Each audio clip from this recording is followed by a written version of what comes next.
pencemaran nama baik organisasi HMI. Klarifikasi Wakil Ketua Komisi Pemberantasan Korupsi Saud Situmorang disampaikan dalam konferensi pers yang digelar di Gedung KPK Jakarta pada Senin siang. Saud menyampaikan bahwa secara pribadi Saud mengaku tidak bermaksud menyinggung HMI atau lembaga lain sehingga menimbulkan kesalahpahaman persepsi. Saud juga menyampaikan permohonan maafnya dan menyatakan siap merangkul HMI sebagai lembaga penggerak aktivis mahasiswa Indonesia menjadi mitra KPK dalam upaya pemberantasan korupsi.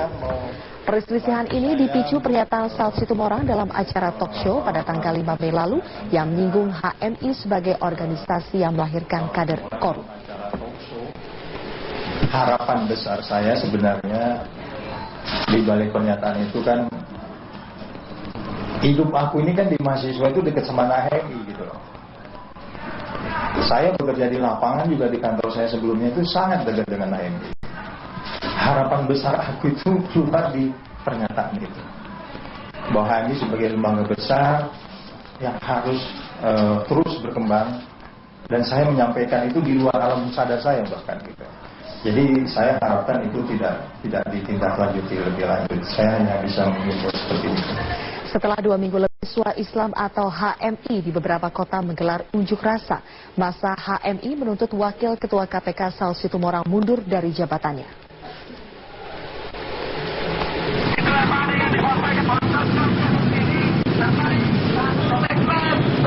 Sambil memblokade Badan Jalan Urip Sumiharjo Makassar, sejumlah kader himpunan mahasiswa Islam atau HMI Kota Makassar melakukan orasi secara bergantian di badan jalan.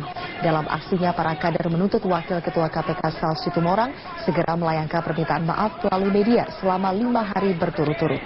Para kader menilai pernyataan Wakil Ketua KPK Saud Situmorang yang menuding himpunan mahasiswa Islam atau HMI merupakan organisasi pencetak koruptor di tanah air sangat menyakitkan.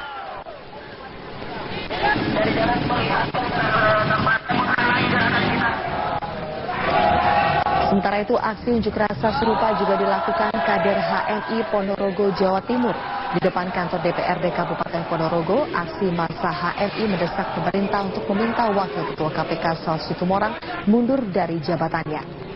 Usai menemui anggota DPRD, massa lalu menuju ke Mapolres Ponorogo untuk melaporkan Wakil Ketua KPK tersebut karena dinilai telah melanggar undang-undang dan pencemaran nama baik.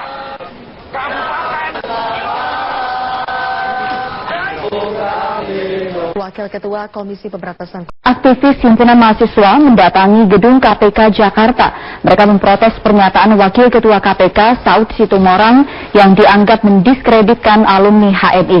Untuk informasi selengkapnya kita bergabung dengan Egit Hapsari di gedung KPK.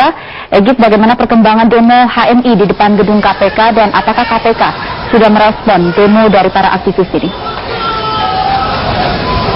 Meskipun hasil demonstrasi dari aktivis Himpunan Mahasiswa Islam Indonesia atau HIM ini sudah cukup merendah dibanding tadi, saat ini ratusan aktivis atau pendemo masih terus memadati depan gedung KPK di kawasan Kuningan, Jakarta. Begitu juga dengan ratusan polisi yang masih bersiaga untuk mengamankan gedung KPK ini. Dan gedung KPK ini masih ditutup rapat karena tadi memang ratusan massa dari Himpunan Mahasiswa Islam Indonesia ini sempat memaksa atau menerobos masuk ke dalam gedung KPK dan juga melakukan sejumlah aksi yang cukup anarkistis seperti membakar ban dan juga melempari jendela gedung KPK ini dengan batu. Bukan hanya aksi anarkistis saja, bahkan tadi massa dari HM ini sempat memasuki gedung yang berada di sebelah gedung KPK ini yang merupakan milik sebuah perusahaan asuransi, dan dari situ mereka juga ikut melempari batu ke arah gedung KPK dan mengenai 2 personel polisi yang saat itu sedang berjaga, dan 2 polisi itu terkena luka di bagian kepala yang cukup parah dan hingga kini masih dirawat di dalam gedung KPK, tepatnya di dalam klinik milik KPK. Dan aksi ini Sumi dipicu oleh pernyataan Wakil Ketua KPK Saud Situmorang di salah satu talk show yang diselenggarakan sebuah televisi swasta yang dianggap HMI telah mendiskreditkan atau menghina HMI. Di antaranya jika saya mulai mengutip pernyataan dari Saud Situmorang pada saat talk show tersebut, Saud Situmorang mengatakan bahwa mereka orang-orang cerdas ketika mahasiswa kalau di HMI minimal LK1, tapi ketika menjadi pejabat mereka menjadi korup dan sangat jahat. Dan pernyataan inilah yang kemudian dipermasalahkan dan memicu aksi demonstrasi yang berlangsung pada siang ini di gedung KPK Jakarta. Dan untuk itu HMI sendiri mendesak dan mengajukan sejumlah tuntutan. Di antaranya adalah mendesak Saud Situmorang untuk meminta maaf, dan bukan hanya meminta maaf secara lisan juga, HMI mendesak Saud Situmorang untuk mempertanggungjawabkan pernyataannya tersebut di depan hukum. Sebagaimana kita ketahui, sebelum mendatangi gedung KPK tadi, aktivis HMI memang sempat mendatangi Barreskrim Mabes Polri Jakarta untuk melaporkan Saud Situmorang kepada Barreskrim Polri dan meminta Saud Situmorang mempertanggungjawabkan di depan hukum, dan juga meminta atau mendesak polisi untuk segera mengusut dan juga menangkap Saud Situmorang. Selain itu juga aktivis HMI ini mendesak Komite KPK untuk mencopot dan juga memberikan sanksi etik kepada Saud Situmorang, dan juga mendesak Mabes segera mengusut laporan dari aktivis HMI ini. Sementara itu Sumi, dari KPK sendiri memang belum menemui secara langsung aktivis HMI pada saat melakukan demonstrasi ini. Namun tadi dalam konferensi persnya, Wakil Ketua KPK Saud Situmorang sempat meminta maaf kepada keluarga besar Himpunan Mahasiswa Islam Indonesia secara keseluruhan atas pernyataannya di salah satu talk show yang diselenggarakan salah satu TV swasta tersebut. Pada konferensi pers tadi, Saud Situmorang menganggap bahwa ini adalah kesalahpahaman dan pernyataan yang dilontarkannya tersebut tidak bermaksud untuk menghina lembaga HMI ataupun lembaga apapun. Berikut adalah pernyataan selengkapnya Saud Situmorang dalam konferensi pers tadi.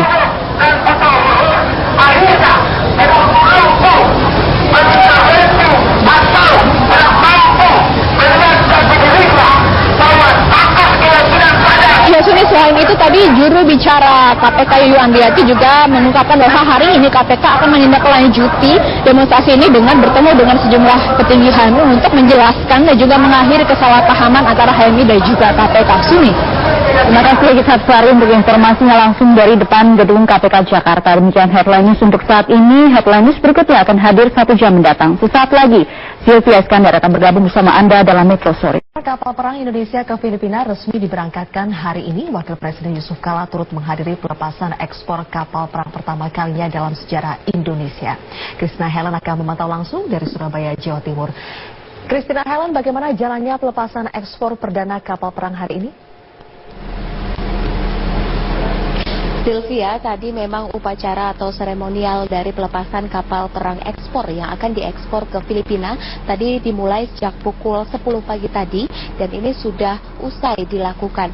Tadi Wakil Presiden Yusuf Kala terlihat menghadiri upacara pelepasan kapal ekspor didampingi dengan beberapa menteri seperti Menteri Perindustrian, kemudian juga didampingi oleh Gubernur Jawa Timur Soekarwo, dan juga tadi terlihat ada Kasal Ade Supandi, kemudian Wakil Wali Kota Surabaya, dan juga tentunya Direktur PT PAL Muhammad Firmansyah Arifin dan perwakilan dari Duta Besar Filipina. Acara ini diawali sambutan dari Dirut PT PAL Muhammad Arifin yang menyatakan bahwa PT PAL berhasil memenangkan tender internasional pengadaan 2 unit kapal perang untuk Kementerian Pertahanan di Filipina, dan ini menyisihkan 7 negara lainnya yang juga ikut tender dalam tender internasional tersebut. Adapun desain dan rekayasa engineering ini sepenuhnya dilakukan oleh PT PAL dan memakan waktu sekitar 24 bulan atau 2 tahun dalam proses pembuatan kapal perang ini. Dan ekspor ini merupakan ekspor perdana kapal perang buatan dalam negeri untuk diekspor ke luar negeri, dan ini kapalnya berjenis Strategic Sea Vessel atau SSV.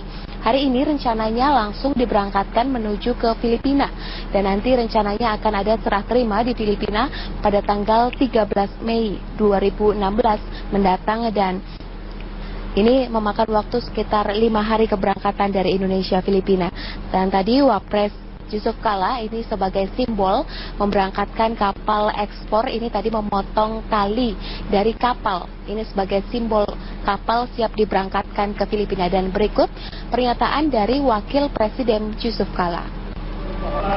Para putra-putri terbaik Indonesia telah menyelesaikan pembuatan kapal SSB Strategic Sea Vessel ke pemerintah Filipina, dalam hal ini Departemen Pertahanan Filipina.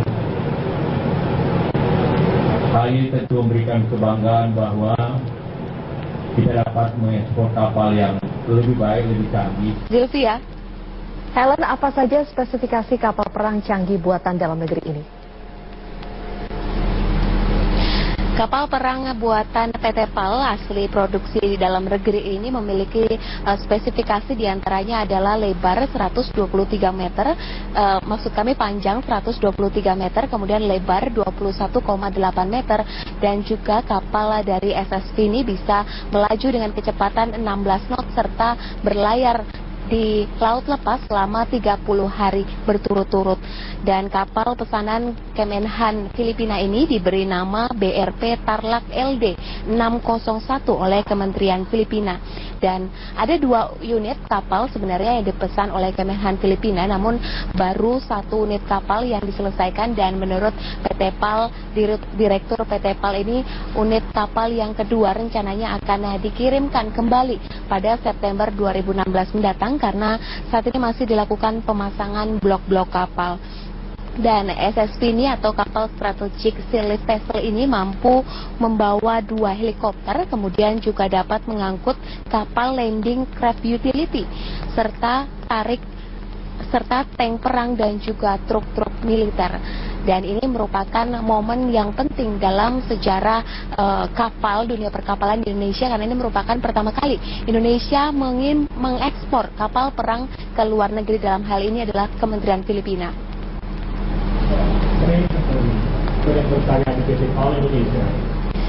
Sylvia, demikian yang dapat kami laporkan dari Surabaya. Kristina, Helen, terima kasih atas laporan Anda.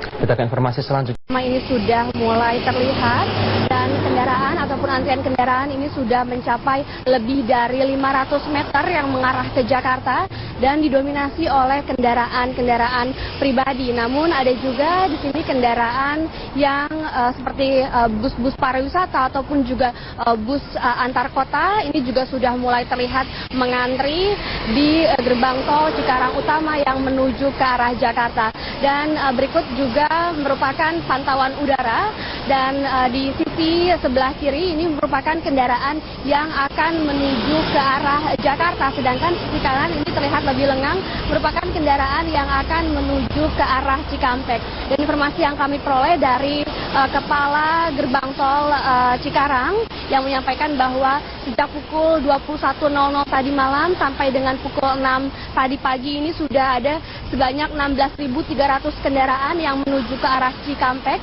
sedangkan untuk kendaraan yang menuju ke arah Jakarta ini sudah ada sebanyak 33.100 kendaraan, dan ini 2 kali lipat dari jumlah kendaraan yang menuju ke arah Cikampek. Memang diprediksi berdasarkan informasi dari pihak kepolisian dan juga pihak dari Kementerian Perhubungan bahwa puncak dari arus balik long weekend kali ini akan terjadi mulai dari sore hari ini di gerbang tol Cikarang sampai dengan Senin subuh besok, Iqbal.